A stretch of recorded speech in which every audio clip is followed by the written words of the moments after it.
just did. So it's already going to be joined up. So you're doing your coupling system. And again, regardless of which of the 4 vehicle inspections you get, everyone will have to do the coupling inspection. Everyone will have to do the in-cab inspection. So the coupling inspection starts right up here at the front with your fittings for the airlines. You want to inspect that they're not cracked, broken, loose, that the airlines themselves are properly suspended, that they're not cut, cracked, taped, spliced, chafed, or worn all the way through up here to the other ends of the fittings, right here, going up to the grommets. So you don't have to unhook it, but we already showed you what the grommets is. You're going to check and make sure your grommets aren't worn, loose, missing, dry rotted, that they're both in place.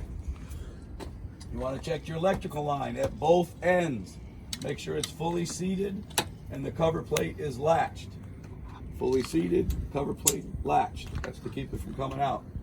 Then you inspect your electrical line to make sure it's properly suspended, that it's not cut, taped, spliced, which would indicate repairs to the electrical line. No tape wrapped around it.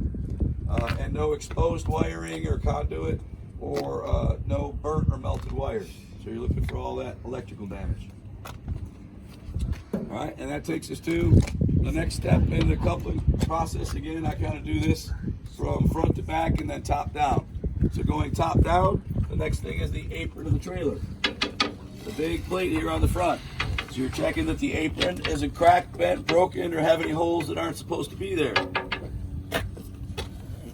Then you're going to check that you have no gap between the skid plate and the apron, and that it shows that it's properly lubricated. You should see the grease squeezed out like it is here.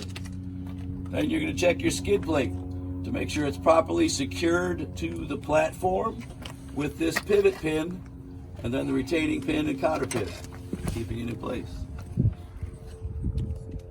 Then you want to check your platform itself. Make sure that it's not cracked, bent, broken, that it's securely mounted to the frame with the mounting bolts, that all of your mounting bolts are in place, not cracked, broken, or loose. I already said your release handle's in all the way to the mounting bolts. This one's not a sliding fifth wheel, so we don't have to worry about that. So you would check your clearances between the front, back, tires in the bottom, clearance here. Then you want to check up and make sure that the lockjaw is all the way across the shank of the kingpin, and that the visible portion of the kingpin doesn't show any excessive wear. It's not bent, cracked, or broken. This is the pre-trip inspection. Yep, we're back on the pre-trip. All right, so that's the inspection of your coupling system. Any questions on that?